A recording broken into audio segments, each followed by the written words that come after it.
In the heart of ancient Persia, where empires sprawled like shadows over a sunlit desert, a punishment lurked so grim it cast even the bravest into silence. The Achaemenid kings wielded power with cruel finesse, their justice system a fortress built on dread. To betray the throne could earn you a chilling fate, a downfall steeped in boiling ferocity. Imagine the great copper cauldron, a monstrous vessel sizzling above fierce flames, water seething and snapping, waiting to embrace its hapless victim. The air crackled not just with heat but with a lesson, that in Persia, the wrong move meant a torturous end. Step with me into the shadowed corridors of ancient Persia, where power and fear were woven into the very fabric of the Achaemenid Empire. It was an empire vast in its reach, stretching from the fringes of Greece to the borders of India, and formidable in its authority. In this sprawling dominion, kings ruled not only with strategic diplomacy and cultural tolerance, but also through formidable displays of might. Imagine the clang of metal on stone as workers constructed a network of roads that bridged far-flung provinces, and the pounding hooves of horses delivering messages faster than ever before. At the heart of this mighty enterprise stood the king, a figure revered as divine, whose word was law. Justice in this empire was uncompromising, defined by the king whose judgment was final and feared. The echoes of royal decrees carried the weight of celestial authority, reaching every corner of the kingdom. Here the whims of a ruler could turn any man's world upside down should he stray from loyalty. The justice system was unpredictable, swift and severe, a mechanism to maintain the delicate order of a vast and diverse empire.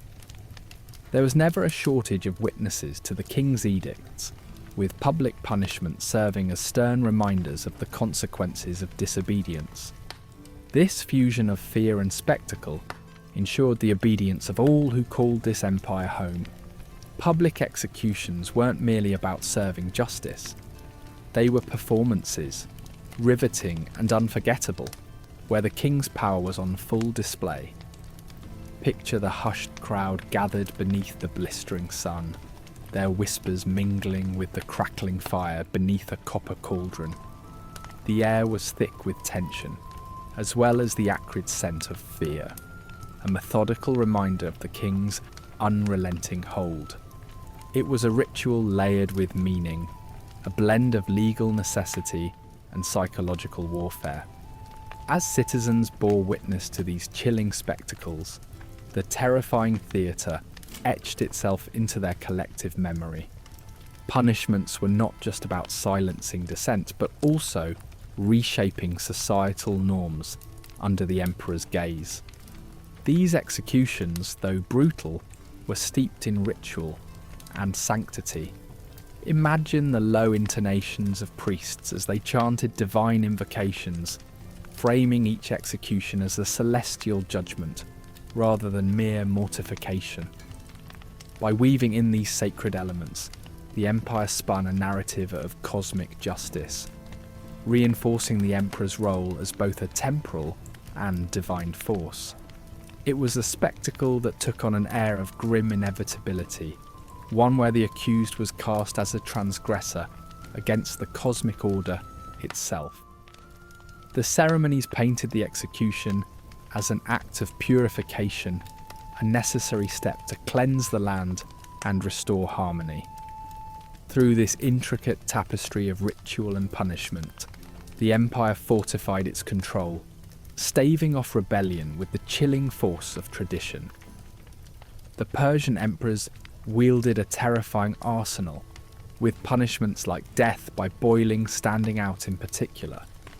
This method was as horrifying as it was rare, its infamy serving as a stark deterrent.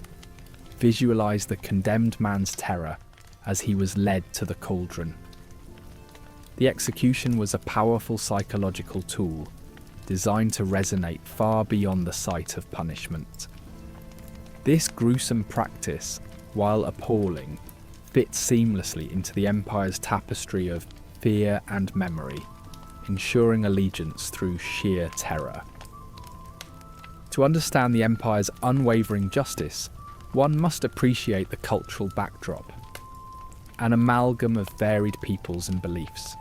This diversity was respected insofar as it did not challenge the king's supremacy. Through the lens of imperial justice, severe punishments underscored the king's ultimate authority, even if they sometimes conflicted with local customs. This dichotomy between tolerance and severity ensured the empire's cohesion. The law was steadfast, a bulwark of unity that held the empire together against the tides of potential dissent. The grandeur of Persepolis, the empire's heart, resonated as much with its architectural splendour as with its tales of harsh justice. These structures were physical embodiments of authority, casting shadows that whispered both majesty and menace. Each stone, each column was a testament to both the beauty and brutality inherent in imperial power. It was a compelling spectacle where artistic feats met the raw force of sovereignty. The justice wielded by Achaemenid kings was intensely personal, reflective of their own fears and aspirations. Decisions were swayed by whims or suspicions, turning justice into a tool for vendettas. Yet this unpredictability was part of a complex tapestry of loyalty and fear, ensuring the emperor's title was unchallenged even by those closest to him. Today, these tales of Persian justice are a haunting echo, a testament to the sheer power of authority. They serve as timeless lessons, a reminder of power's dual potential for greatness and decay. The narratives of fear employed by past rulers invite us to question the moral cost of control. By delving into these ancient stories, we are urged to contemplate our own structures of justice, retaining an awareness of history's ever-watchful eyes. Such legacies of power and governance, captured in chronicles and lore, reflect both the grandeur and the grim realities of empire.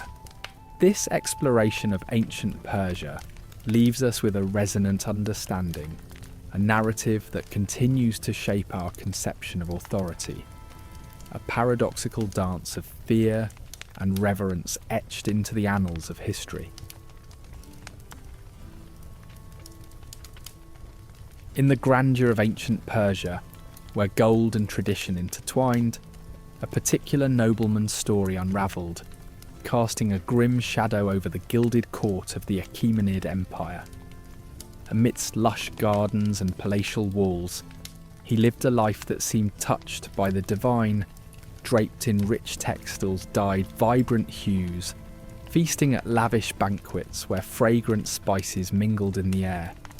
Here, privilege met peril, his steps as finely calculated as the ornately woven rugs beneath him.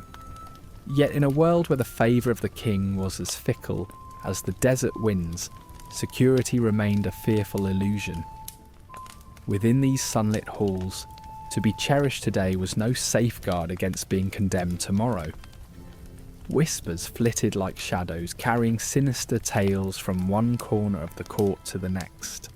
A servant, perhaps, bitterly nursing grievances and hoping to curry favour with a subtle nod. Or maybe a rival noble, eager to clear a path to even higher favour, set the seeds of conspiracy into motion. A single, uttered word could flare into an uncontrollable fire, transforming rumour into reality with alarming swiftness.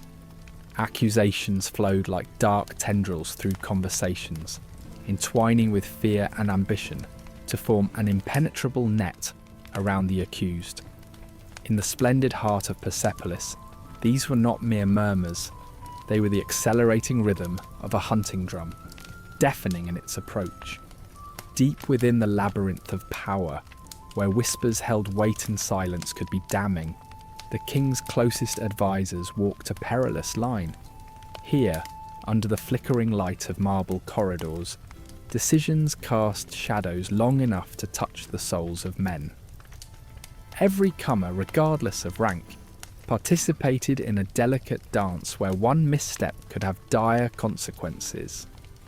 Flattery and smiles floated on the surface, yet beneath lurked the ever-looming threat of treachery. As the nobleman's fate hung precariously, those within arm's reach of the king perhaps felt a chill, aware that proximity to the sun, quite literally to the throne, brought one dangerously close to being burned. The intense pressures of judgment bore down like an oppressive heat on the accused, as royal decree initiated a swift chain of unforgiving events. The Persian justice system, unlike any other, operated with an alarming lack of empathy, favouring expedience over deliberation. Noblemen faced accusations that linked them to treason, with little hope of reprieve, their defences echoes in a storm of courtly politics. The accusers stood ostensibly for the empire's good, dismissing any personal vendetta, while wielding accusations like daggers. As illusions of innocence shattered against the stark, cold reality of a throne's unwavering gaze, the nobleman's world crumbled, binding him irrevocably to his grim fate. Through the mists of time, the true nature of his guilt or innocence remains obtuse, a subject of infuriating conjecture for historians. Some assert that he was a cog in a greater machine of rebellion, a would-be usurper against the rightful king. Others suggest his fall was merely the product of misunderstandings and errors in judgment, a victim of the very intrigue he once courted. The ancient records filled with extravagant tales resist easy interpretation, shrouding the truth beneath layers of bias and exaggeration. The story, fragmented and coloured by time and conquest, continues to dance tantalisingly beyond reach, prompting reflection on what might have truly transpired in that distant court. The spectacle of punishment in ancient Persia was theatre of the grandest scale, where justice melded with drama to maintain authority. More than simple retribution, sentences like the ones faced by our noblemen were performative acts that reinforced royal dominion. Each such display imprinted fear and submission into the watching masses, ensuring the throne's omnipresence was felt deeply within their consciousness. The impending ordeal bore more significance than the crime itself. As a deterrent, it echoed the unrelinquished power of the king, a harsh lesson etched into the very marrow of Persian rule. Tyrants, for all their ironclad appearance, wore cloaks threaded with paranoia. The invisible presence of rebellion haunted them like an ever-present spectre, each courtly intrigue threatening their absolute reign. A king in his struggle to discern friend from foe balanced precariously on the edge of trust. The accused nobleman's downfall served as a reflection of these persistent insecurities, highlighting that the spectre of rebellion was just as formidable whether real or imagined. Leader and subject alike were ensnared by this complex tableau of power, fear, and suspicion, which infused every corridor and chamber within the royal domain. Ancient chroniclers such as Herodotus and Ctesias composed tales that and glittered with poetic license, chronicling events in Persia with both illumination and distortion. These narratives offer a portal into the past, yet cloak the tale of the nobleman's betrayal in exotic flair. Their fragments, though enticing, may disguise fact as fiction, prompting speculation about what truly happened. Was their depiction marred by prejudice against Eastern kingdoms, an attempt to bear witness or perhaps merely to entertain? Such questions challenge the validity of their legacy, probing the depths of history both vivid and obscure. The nobleman's odyssey lingers, echoing beyond his era to remind us of the eternal dance between power's efficacy and its perils. His story, whether a true account of treachery or a victim of courtroom conspiracy, unspools a cautionary tale of the zealous grip monarchy held over these ancient lands. It unfolds a narrative of lost trust amid kingdoms reshaped by fear. Even today, the ghost of this Persian enigma whispers provocative lessons to all who dare consider the price of power when draped over humanity's hidden vulnerabilities. In the dim ancient halls of the Persian court, anticipation hung in the air, thick and suffocating. The king was about to declare a sentence known for its brutal finality, and the room was silent, every eye fixed upon him. This was a king enraged, a ruler whose trust had been fractured by a nobleman's betrayal.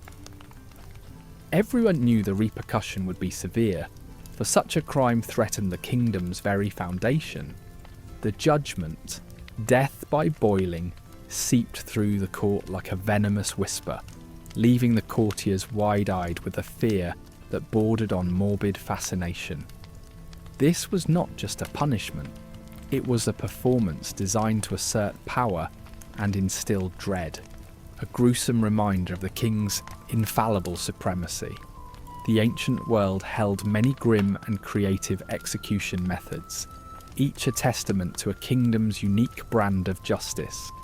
In the mighty Achaemenid Empire, punishments were as multifaceted as the lands and peoples they governed, and none more feared than boiling alive. Seen through modern eyes, it seems unfathomably cruel, yet in that era it was a statement, a harrowing act of imperial retribution meant to deter rebellion and uphold the sanctity of royal law. The act of boiling was brutal in its simplicity, a cautionary tale manifested through fire and water, serving as a fearsome deterrent to those considering treachery. This decree from the king was more than the denouncement of a traitor. It was a stark narrative of sovereignty wielded with cold precision. Publicly stripping away a man's life in such an agonizing display reinforced the thin line separating loyalty from treachery. The resonant impact of this decision went far beyond the court, echoing through the empire as a chilling reminder of the king's omnipotence. Within this kingdom's grand facade and ceremonial opulence lay a cauldron of paranoia, where whispers of conspiracy simmered beneath gilded veneers. The nobleman, once a portrait of privilege, now stood on the brink of a painful demise, marking the divide between the all-powerful sovereign and his vulnerable subjects as sharply and vividly as a knife's edge. In ancient Persia, executions weren't just legal closures, they were ceremonies laden with religious and cultural weight. The boiling death, while grotesque, bore spiritual implications, interpreted by some as the cleansing of sins before the soul's passage to the afterlife. At the time, divine justice was seen as intertwined with earthly mandates, and such executions were viewed as necessary to balance cosmic order. These acts transcended mere punishment, reflecting the harmony, or lack thereof, between the sacred and the secular. Spectators of these executions were part of a solemn societal ritual, their presence a tangible manifestation of the collective moral conscience. Watching this nobleman meet his end was both a civic duty and a stark warning against defying imperial commands. The crowd served as living witnesses to the king's justice, compelled to absorb the ferocity and finality of the act. For some, the spectacle solidified compliance through fear, binding them to the empire's iron-fisted rule. Accounts from chroniclers like Herodotus paint varied and often vivid pictures of these executions. Their narratives range from factual recounting to embellished tales fueled by cultural bias, offering us fragmented glimpses into Persia's legal machinations. These stories, while divergent, provide an invaluable record of the past, where the line between history and legend blurs within the scope of human cruelty and power dynamics. The journey from noble standing to the condemned platform was a passage of psychological deterioration for the sentenced man.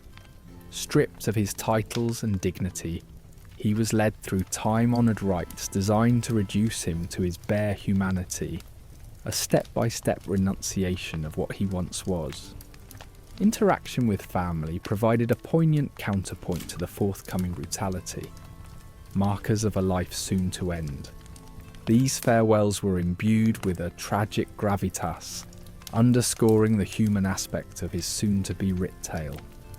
Witnessing an execution deepened the public's involvement in upholding imperial discipline. People gathered not just out of curiosity, but because their presence was a morbid affirmation of the power dynamics that held their society together. As the spectacle unfolded, the gravity of the punishment cast a long shadow over the crowd, ensuring obedience rooted in fear. The legacy of boiling as punishment lingered over the landscape of history, casting a chilling saga about the reach and boundaries of power. The stories of such brutal ends persisted through generations, shaping perspectives on authority and control.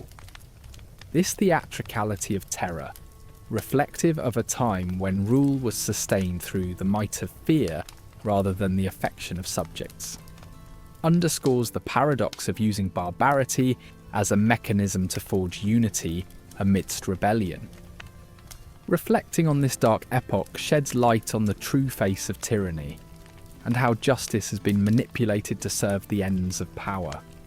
Harping back to this method invites contemplation on the evolution of human governance, questioning the extent to which fear and violence can or should guide societal order. Even as we progress, these memories from antiquity compel us to question and dissect the intricate dance between authority and humanity, revealing timeless truths and unsettling conundrums. In ancient Persia, the copper cauldron was more than just a tool of execution. It was a symbol of fear and authority, deeply woven into the fabric of justice. A metal as significant as copper, often used in warfare and execution, represented power and invincibility. Its presence in public squares or palace courtyards was a reminder of what lay in store for those who dared to challenge the monarch. This menacing object was the centerpiece of Grime ceremonies, its polished surface reflecting the flickering flames beneath, a constant reminder of the king's absolute control over life and death. The cauldron's craftsmanship was an art form, as much technical marvel as it was a tool of terror. Skilled artisans fashioned these vessels to endure immense heat, forging them from a blend of copper and tin for durability and pliability. Every hammer stroke was a blend of artistry and dread, infusing the cauldron with the fear and respect it commanded. Its intricately designed lip allowed steam to escape efficiently, while hefty riveted handles ensured its steady suspension over the fires that would deliver a slow, agonizing demise. As a vessel, it was a masterpiece of engineering applied to the grimmest of human endeavours, its dimensions serving not just as a deadly instrument, but also as a stage for the slow extinguishing of life. The preparation of the execution site was no rushed event. Rather, it was meticulously planned to deliver maximum psychological impact. The cauldron's positioning, under the shadow of the Grand Palace or within the bustling marketplace, ensured visibility for all who dared to witness. Executioners, precise in their morbid duty, stoked the fire carefully beneath the cauldron, ensuring the flames roared as decreed by the reigning monarch. The sombre silence of the crowd was pierced only by the crackle of flames, an ever-present reminder of the thin line separating spectator from victim. It was a shared moment of fear, as observers contemplated the spectre of such a fate befalling them. For the condemned, the walk toward the cauldron was a journey shrouded in dread and disbelief. Stripped of all titles and possessions, they faced the crowd with a mix of fear, regret, and defiance. Their final steps were loaded with the weight of inevitability, a tragic end mirrored in the shimmering surface of the copper cauldron. As they were bound or held in place, the atmosphere thickened with a grim solemnity.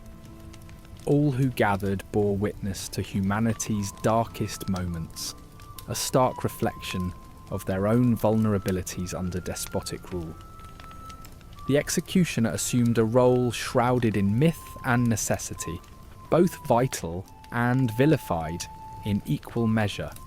Tasked with executing the king's justice, they were guardians of law and order, trained in the intricate and chilling aspects of their work. A mirror to the condemned, they embodied the paradox of human nature, a grim reaper of societal order, indispensable yet shunned.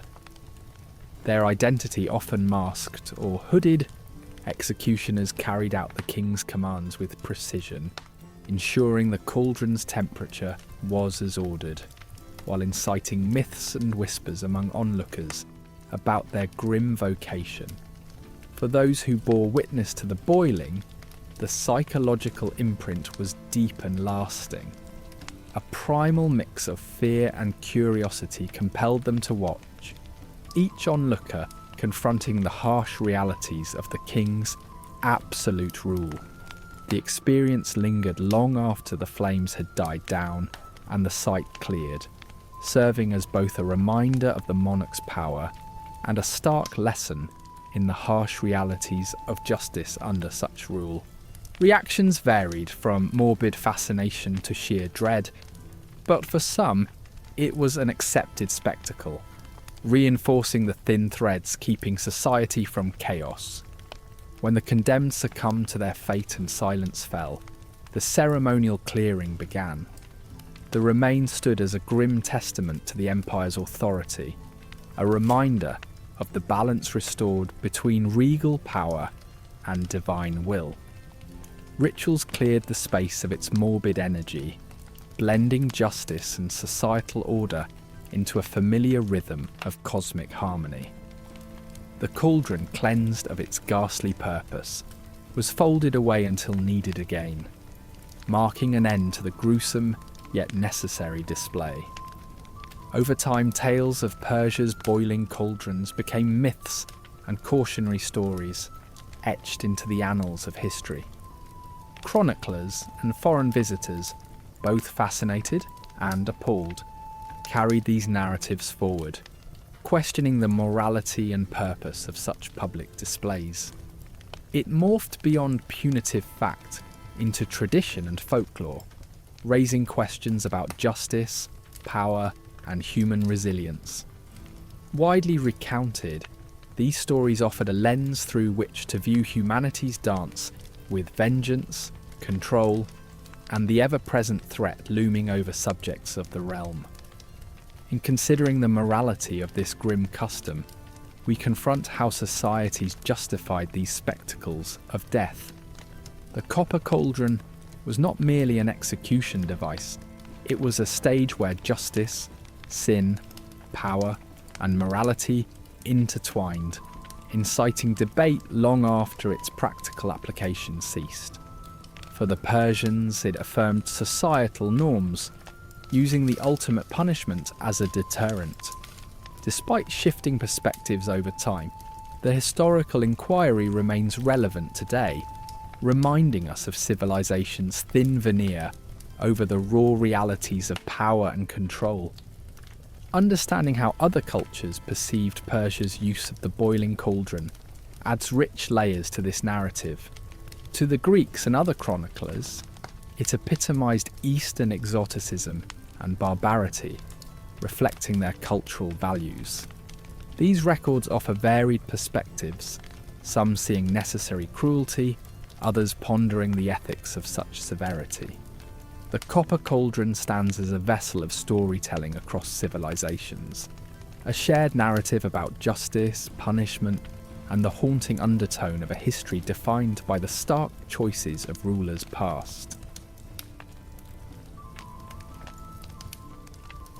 The moment the condemned man's flesh first touched the scalding water, his piercing scream erupted through the regal halls of the Persian palace, usually reserved for murmurs of political manoeuvring and a court's hushed reverence. Now the rooms reverberated with the primal cry, a sound not just of physical torment, but of the sheer terror of a soul meeting its untimely, brutal end. It was a cry that seemed to travel through time, echoing a ghostly reminder of an era marked by brutal authority. To those watching, it was an ominous reminder that life and death hung on the erratic whims of a king, whose displeasure could decide one's fate in an instant. As the fiery heat radiated from the cauldron, the condemned man transformed his struggle into a desperate dance, a flurry of frantic movements trying in vain to escape his unforgiving fate. The fierce heat wrapped around him like a cloak, a relentless friend in his final moments. The air shimmered with warmth as if the very atmosphere recoiled from the tragic choreography unfolding. The crowd remained frozen, caught between horror and an unsettling sort of fascination. Here was punishment as dark theatre, showcasing raw fear buried deep within the human psyche, reminding all that fire from below was as constant as the throne's judgment. Flames licked the great copper vessel, transforming it into a merciless arena. The man was not just imprisoned by decree, but shackled by elements. His former dignity dissolved into a flurry of desperate flails, a poignant ballet highlighting resistance's futility against raging power. The smell of burning flesh punctuated time in pulses rather than minutes, marking not only the end of one life, but also embedding a stark lesson in desperation's depths. For each member of the crowd, this tragic performance reinforced their own vulnerability and the omnipresent power that could alter their own fate at any moment. There is something about the scent of searing metal and burning flesh that grips the soul, as it did that day, pervading the assembled crowd's senses. The smell was thick and acrid, stamping itself forever on the witnesses' clothing and skin. Whispers fluttered among them. Today it's him. Might it be me tomorrow? The aroma, dense with cruelty, inspired fear deeper than any spoken threat. More than just a moment, that scent became a symbol, smouldering in memories, a ghostly relic of imperial authority, a permanent reminder of a nightmare staged to discourage dissent. Onlookers found themselves transfixed by the raw display of agony, terrifying yet mesmerising. It was a grim reminder that the crown's reach was absolute, touching each life regardless of societal standing. Amidst the lavish beauty of Persian architecture, this raw tableau of suffering forced everyone to confront the reality that the king's voice dictated life. Despite internal urges to turn away, social obligation kept them rooted before the harrowing scene, a collective viewing that etched the weight of sovereignty firmly into their perception. In the moments engulfed by hopelessness, the nobleman clung to shreds of dignity. Known for his grace and wit, his initial silence before broken by agony was a testament to courage. Even in ruin, he became a soft symbol of resilience against inexorable judgment.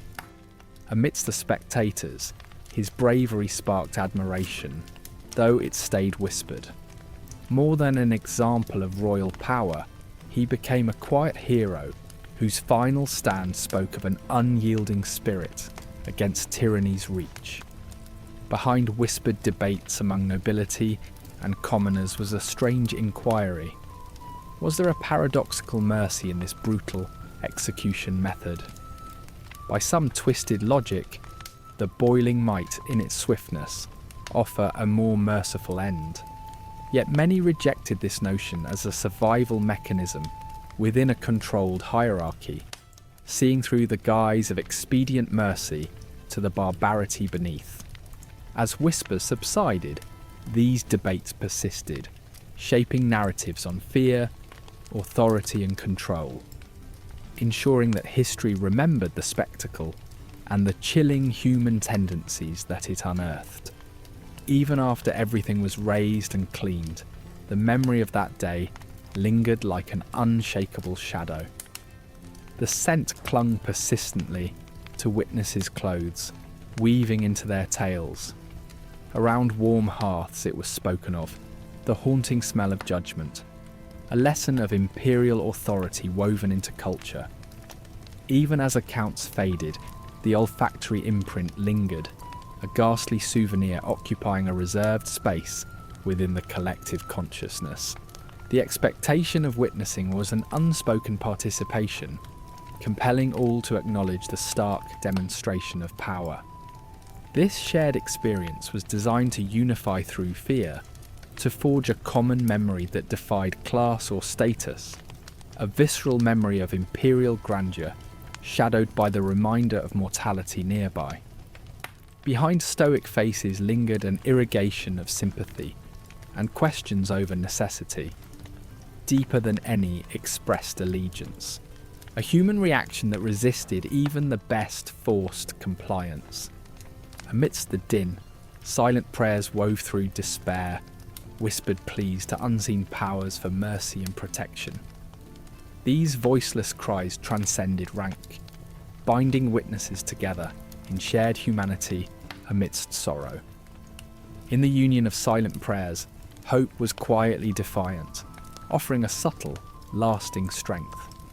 Long after the fire cooled, its legacy endured in Persian tales, an eternal reminder of power's reach and fragility. Chroniclers and philosophers wove its implications into the tapestry of an empire, making it a reflective emblem of justice and tyranny intertwining. And as the relics of this narrative faded into time's embrace, the echo of those flames persisted, branding the memory with lessons of survival and compliance under the ever-watchful gaze of Persian sovereignty. In the stark world of ancient Persia, punishment was not merely an execution, but a grand spectacle engineered to deter, leaving an imprint as indelible as the scent of burning flesh. As the crowd gathered before the roaring cauldron, there stood an array. Nobles swathed in luxurious robes contrasted with common folk dressed in the coarse fabrics of daily toil. Yet status held no significance as the king decreed all will witness. Here, fear was a spectacle, as strategic as any of the empire's weapons, a powerful psychological reminder of the unwavering royal authority. For those in attendance, experiencing such an execution was akin to watching a theatre of death, the chilling screams engraving the scene into their consciousness. Steam rose from the cauldron, mingling with the metallic tang of heated copper, assaulting their senses and demanding reflection on their own standings. This was not just punishment, but engagement, a reminder that defiance bore a severe price. Beneath the chaos and cacophony lay an echoing silence of compliance, reverberating the ancient truth that power tolerated no challenge, and life, precious as it might be, was secondary to the iron will ruling the empire. For the courtiers surrounding this horrifying tableau, it was a grim reminder of their precarious place within the kingdom's hierarchy. Among the political tides where treaties and alliances dictated their fates, witnessing the execution was a ritual. It was a grim dance of survival, in which sycophancy was indistinguishable from genuine loyalty under the scrutinizing eyes of rulers. A spectacle tinged with morbid curiosity, their attendance was a testament to the fragility of their positions. One misstep could usher them into the realm of the condemned. The collective thought rippling through the assembly became a poignant whisper. There but for the grace of the king, go I. Shoulder to shoulder stood the common folk, witnesses to an event that transcended simple punishment to become a cautionary tale woven into the fabric of everyday life. In a world where they battled harsh conditions and yields dependent on both nature and the whims of rulers, this grim event underscored the blurred line between routine and danger. Observation of such a harsh spectacle hardened their resolve but also provided an unplanned social gathering. Gossip flourished around the edges of the gathering, a vivid contradiction to the sombre events unfolding. The morality of the act was debated in hushed tones, with stories soon to be carried back to distant villages, to be woven into communal memory. In those final moments before stepping into the boiling abyss, a condemned nobleman might have been allowed last words, imbuing the ritual with a poignancy intrinsic to the justice system of ancient Persia.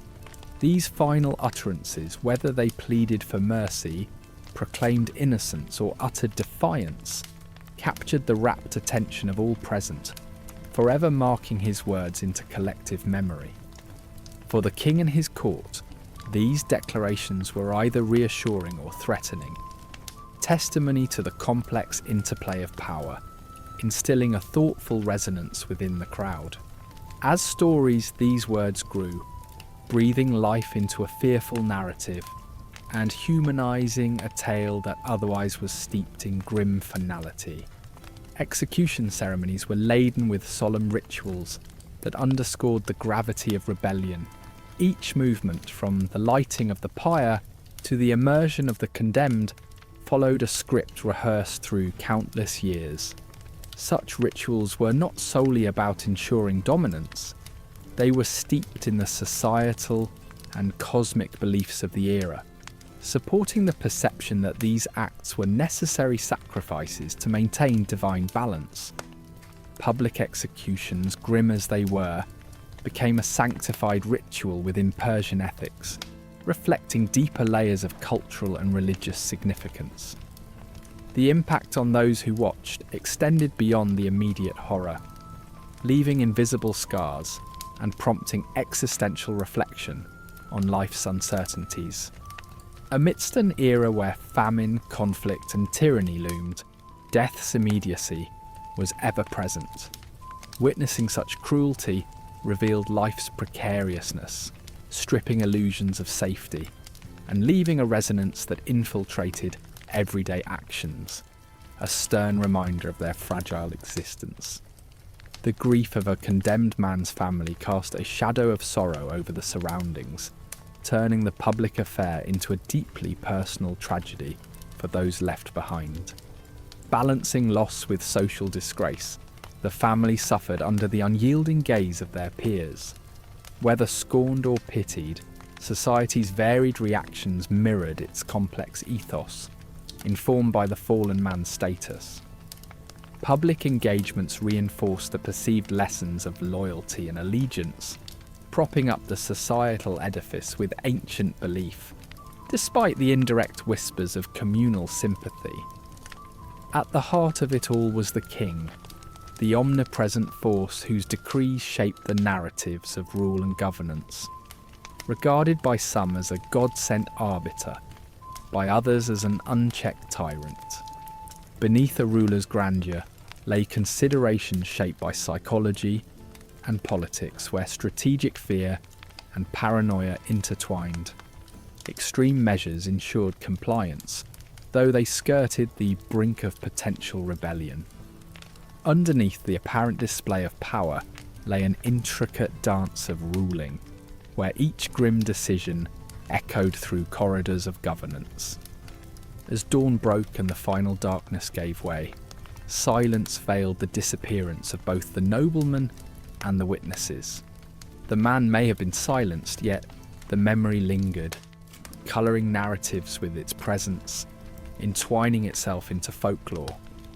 Passed on through generations, the tale would evolve, a cautionary narrative whispering persistently in the quiet of midnight, far outlasting the kingdom's reign, cementing an indelible impact on Persian societal fabric.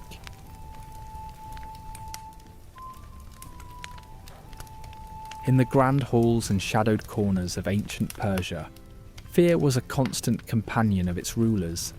The Achaemenid kings, draped in finery and power, presided over an empire as vast as it was diverse, where whispers and shadows danced on the edges of their command. These rulers, though seemingly omnipotent, navigated a web of intrigue that threatened their reign at every turn. Picture the throne room, resplendent with gold yet echoing with unspoken fears. For an empire so large, stitched together with different cultures, an idle murmur could rapidly morph into a revolt, and a misplaced word might spell disaster for the most illustrious ruler. Paranoia, then, was not merely a byproduct of power, but a tool for preservation in a land where even close confidence could harbour dreams of usurpation. Kings had good reason to nurture their suspicions. This was an era where decisions weren't always made in the clear-cut language of politics, but cloaked in the more brutal vernacular of survival, where trust was a luxury few could afford, and daggers often spoke louder than words.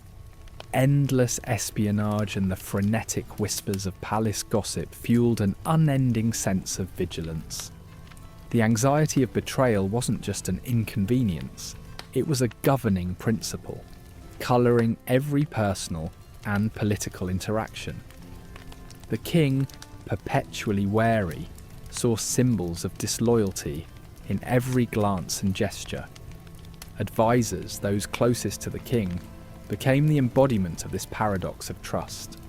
Generals, councillors, even family members, all fell under this lens of scrutiny. The famed vizier, akin to a modern prime minister, stood in this precarious space, expected to offer unwavering loyalty while never truly escaping suspicion. They balanced on a razor's edge, their words meticulously chosen, each conversation a test of political acumen and self-preservation.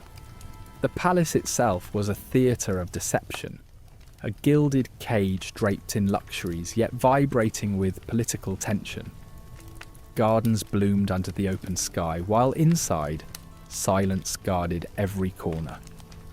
Hidden passages and forward-thinking architecture catered to a ruler obsessed with security, allowing the king to observe unseen. Servants flitted about unobtrusively, but were keenly aware of the delicate balance required to navigate such treacherous waters. Even in moments of supposed respite, the air was thick with the strain of unspoken rivalries and the need for constant composure. Real threats existed beyond the empire's expanse, mighty armies and formidable adversaries, but the internal spectre of betrayal was far more insidious. Rumours could spark insurgencies, and hushed accusations could explode into notorious conspiracies. Kings battled the beast of rebellion, for each traitor unmasked. Another seemed to rise from the murky depths of dissatisfaction. Yet the harsh tactic of public execution, like the ominous boiling cauldron, often exacerbated resistance rather than quelling it, creating ripples felt by nobility and commoner alike. Driven by these internal conflicts, the Persian secret police emerged.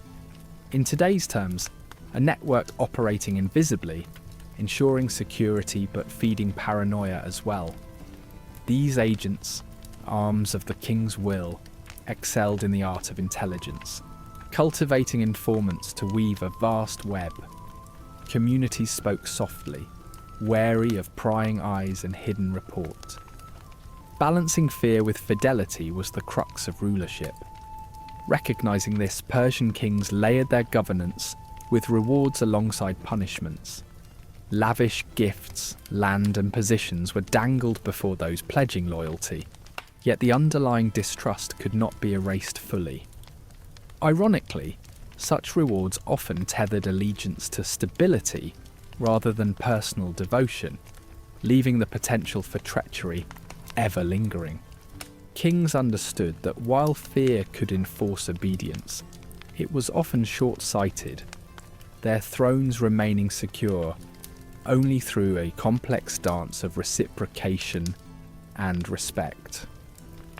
The royal family, tied by blood yet divided by ambition, exemplified this tangled notion of loyalty and betrayal.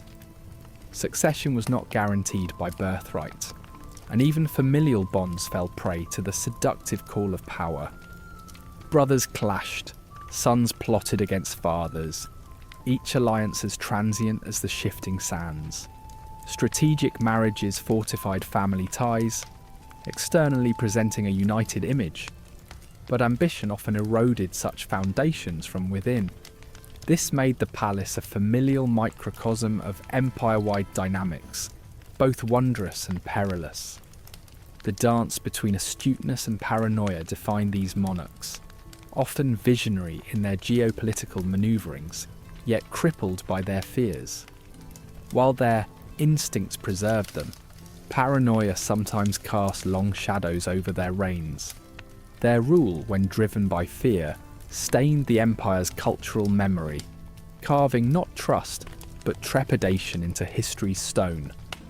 This pervasive fear, mirrored back into society, shaped the everyday lives of subjects across Persia. Paranoia permeated from cobblers to courtiers, casting a pallor over communication and behaviour. Every word became a calculated move, and social gatherings teetered on the brink of trepidation. Though this vigilance bred resilience, it also stifled innovation and expression. A vibrant exterior, cloaking an empire burdened by its inner fragility. In modern times, the lessons of Persian paranoia and power echo in hushed reminders.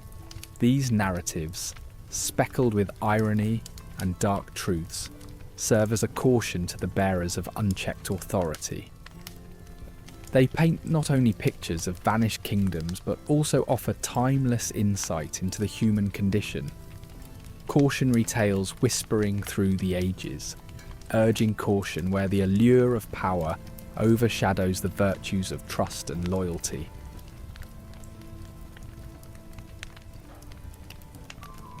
In the dim glow of ancient history, tales of brutal punishments in Persia flicker like phantom flames, kept alive by the writings of Greek chroniclers like Herodotus and Ctesias. These men were more than historians, they were storytellers, weaving a tapestry where fact mingled with imagination. Herodotus, dubbed the father of history, crafted narratives that balanced on the knife edge between reality and embellishment.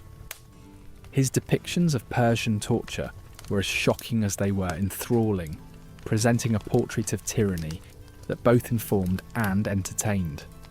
Readers were drawn into foreign lands, contrasting the civilized Greeks against the barbaric practices of others. Alongside Herodotus, Ctesias spun his own tales. Having served as a physician in the Persian court, he brought a unique perspective, though his writings gleamed with the shimmer of sensationalism. His vivid descriptions, seemingly painted with a broad brush, sketched a Persia that danced on the edge of the fantastical. Sensational yet suspicious, Ctesias's accounts compel modern scholars to sift truth from grand exaggeration, pondering which elements reflected reality and which were mere flights of storytelling. Despite their debatable authenticity, these narratives left an unmistakable imprint on history's lens, ensuring the memory of Persia's boiling executions endured through the ages. Herodotus, with his histories, provides one of the earliest glimpses into the world of Persian execution by boiling. His accounts were not mere records. They were dramatic spectacles meant to capture audiences who craved heroics and villainy. Persian rulers often appeared as tyrants, wielding brutal methods that mirrored their paranoia and power. In framing these tales within the broader Greek-Persian conflicts, Herodotus painted a contrast between civilized Greeks and barbarous Persians, crafting a narrative that thrilled as much as it condemned. Though today we might question the authenticity of his accounts, Herodotus' skill as a storyteller remains undisputed. He could transform simple facts into vibrant scenes, blurring the lines between true events and dramatic flourishes. Yet, his narratives remain a crucial entry point into understanding ancient perceptions, offering a window into the psyche of an empire that ruled with both an iron fist and a fiery cauldron. These stories offer glimpses of how such horrific punishments were perceived by those who lived under the shadow of the Persian monarchy. In contrast, Ctesias offered tales directly from the Persian heartland, having seen the empire from the inside. His position as a court physician provided him with unique vantage points, enabling him to capture the intricate dance of power in Persia's royal chambers. Ctesias' accounts ventured into the personal motives behind these public acts of terror, colouring his narratives with a vibrancy that was both intimate and grandiose. The sensationalism of Ctesias' accounts raises questions about the authenticity of his claims, yet their allure is undeniable. They plunge readers into the inner sanctum of Persian power, providing a glimpse, albeit slanted, into the ruthless machinations amid fear of rebellion and betrayal. Today's historians often find themselves embroiled in debates over the accuracy of these Greek narratives.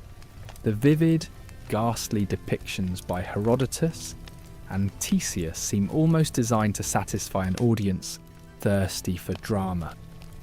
How much of these tales stem from reality, and how much were creative embellishments intended to highlight Persia's barbarism? Moreover, the absence of corroborative Persian accounts deepens the mystery, as records from the Achaemenid period are scarce. This gap necessitates a careful, nuanced approach to these tales, recognising their inherent biases but still acknowledging their significance in the historical narrative. Memory intertwined with myth plays a pivotal role in the persistence of these stories. In ancient cultures, the line between history and myth was often blurred, resulting in narratives that transcended simple recounting to embody cultural symbolism. These accounts became more than mere tales of punishment.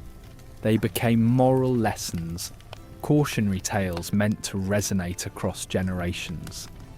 The chilling image of the boiling cauldron was tailored to linger in collective memory, serving as both historical account and cultural allegory on power and tyranny. Despite their age, these accounts continue to echo in modern storytelling. Their influence creeps into cautionary fables, operatic tragedies, and even contemporary media, exploring timeless themes of justice, cruelty, and human endurance. They serve as raw material for modern creatives, who reinterpret these tales to illuminate present-day discussions surrounding authority and morality.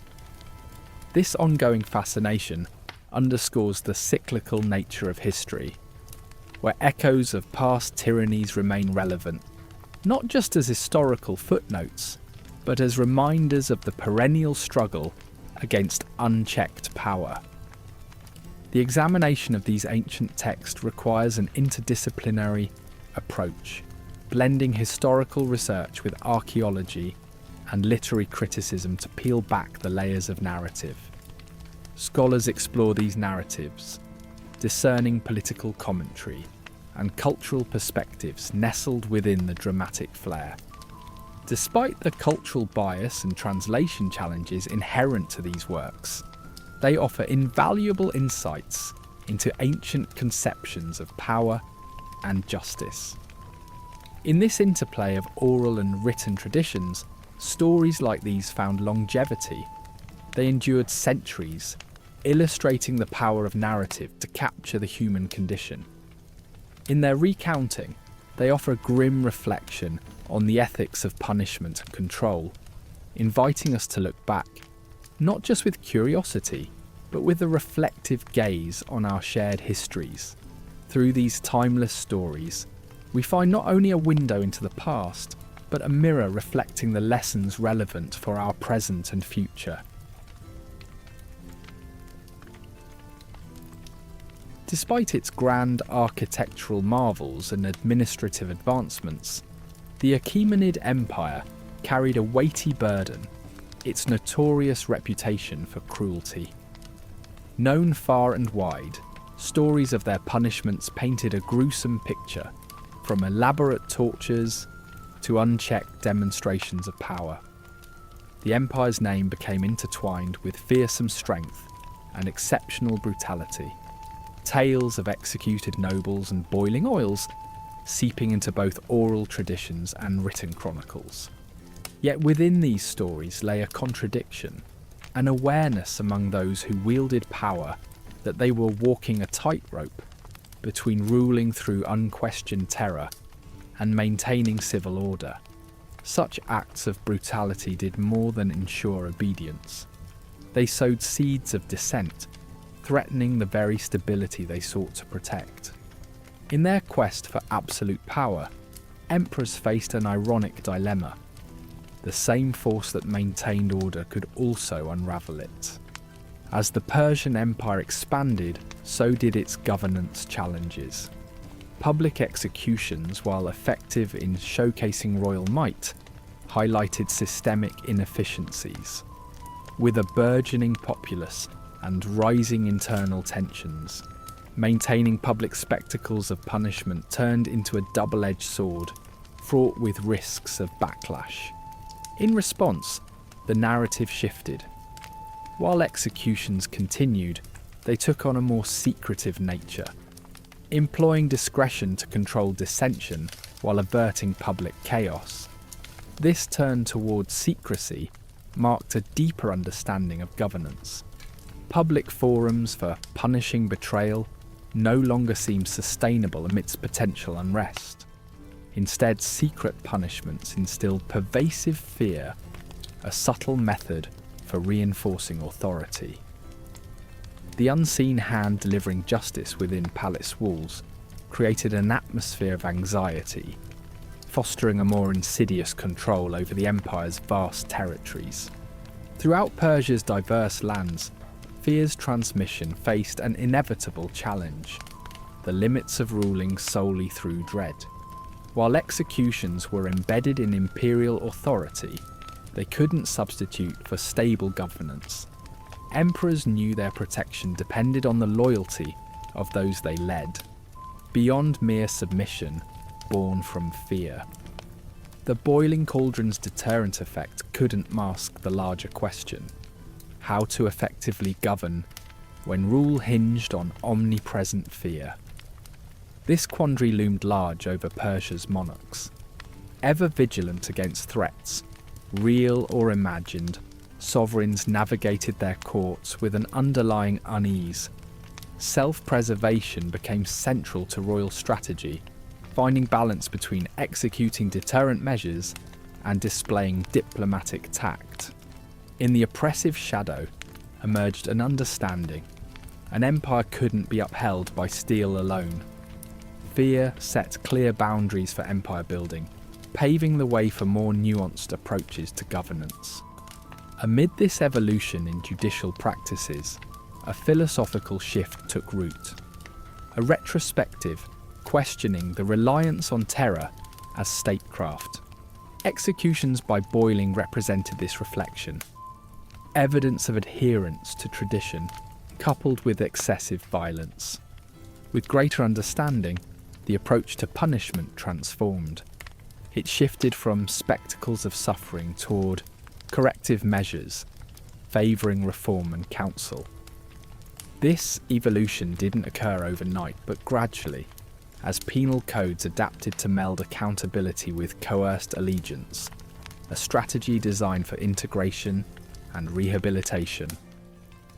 A new line of thinking emerged, where punishment fit the crime in a way that promoted unity rather than division, attempting to mitigate the splintering caused by cruelty.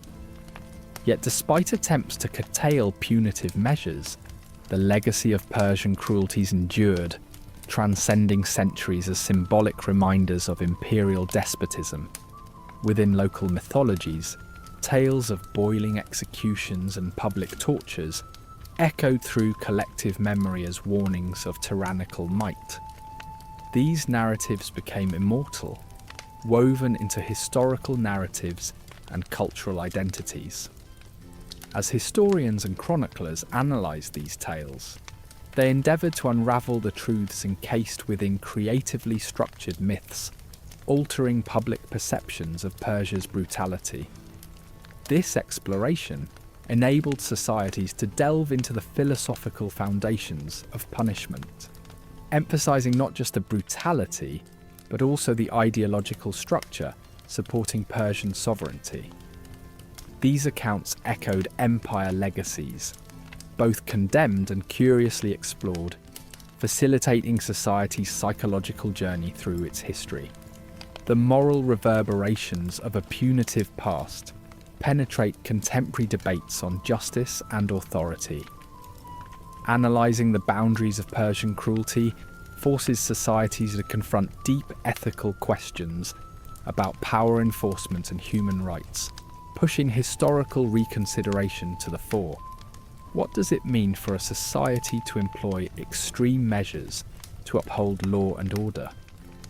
How do contemporary governance systems align with or diverge from such historical precedents? This moral scrutiny requires acknowledgement and reckoning, lessons every society must learn as it examines past actions, prompting critical analysis of modern justice foundations. In acknowledging past barbarities, societies open windows to re-evaluate legal and moral boundaries, how far they've come, and the lengths they might return to in pursuing order. The spectre of boiling executions offers an uncomfortable but essential reflection, broadening perspectives on humanity's enduring relationship with authority. Underpinning Persia's administration were the machinations of political propaganda, skillfully shaping public perception and supporting regimes. Terrifying punishment stories, ripe with visceral horror like death by boiling, became powerful tools within this narrative crafting. Carefully orchestrated spectacles aligned with the empire's facade of unwavering justice, ensuring rule compliance through intimidation. At its core, propaganda served a dual purpose: controlling the populace and supporting governance. Intimidation entwined with ancient regimes. Grandeur. Meticulously executed, tales of horrifying punishment imprinted themselves deeply within cultural consciousness, maintaining public support and forestalling rebellion, a strategy central to sustaining an empire's lifespan and unity. Yet while captivating, such gruesome histories elicit fascination that borders on sensationalism. The challenge lies in retelling these accounts, balancing illumination against exploitation. When does recounting horror oversimplify complex societies into mere villainy? Untangling this intrigue exposes a common truth: an ongoing attraction to morbid curiosity, linking past and present through shared exploration of darkness. Confronting these stories uncovers narratives beyond sensationalism, probing deeper into authority, agency, and the implications of historical narrative crafting. In the vast, sun-baked expanse of ancient Persia, where mighty kings ruled over cities of stone and sand, the story of the boiling cauldron resonated through time. It wasn't merely a method of execution, it was the iron-clad emblem of power's cruel hold, a symbol that sent chills down the spines of those living under the Achaemenid dynasty's stern gaze. This ghastly punishment echoed the king's absolute authority, a chilling testament to his unyielding grip on the delicate strings of control. The cauldron stood as a reminder to every citizen of the price of betrayal, a fierce tool that turned justice into a theatre of dread, instilling fear into the very marrow of society. This ever-present dread kept rebellious whispers silent, knowing too well the fiery end that awaited defiers of the throne. The Persian kings were not naive in employing such horrifying spectacles. They were deliberate, their actions tapping into the deep well of fear that ran beneath the empire's surface. The boiling cauldron, in all its grotesque clarity, served to etch a visceral image into the empire's consciousness, a powerful psychological deterrent that surpassed the reach of any sword or army. It wasn't the frequent use of such punishments that maintained order, but the sheer terror of their possible enactment, shaping behaviour and ensuring compliance with invisible yet indelible chains. The reach of such cruel methods was profound, extending beyond mere physical punishment into the realm of psychological warfare. What truly kept the populace in line was not just fear of bodily harm, but the horrific thought of an end that was as painful and drawn out as being slowly boiled alive. This mental image became a tool more potent than any decree, embedding itself in the consciousness as an instinctual call to obedience. Here lay the essence of the monarchy's cunning, a system where submission was the only currency accepted in the shadow of the cauldron's menacing promise. The stories of such torment were etched into the cultural tapestry of Persia, serving as moral lessons and cautionary fables. They whispered to citizens the importance of loyalty and the dark fates that accompanied dissent. Through these tales, the aversion to rebellion was cultivated, painting the king as both a fearsome tyrant and a necessary force of balance in a chaotic world. For those eking out a livelihood under his rule, these anecdotes were not just stories but stark reminders. To cross the sovereign was to invite ruin. Thus, the boiling cauldron transcended its role as mere punishment, becoming a narrative that reinforced the need for deference to the royal hierarchy. Though brutal, the public display of justice was also a strategic dance in maintaining the king's dominion. This feared cauldron did more than quell rebellion.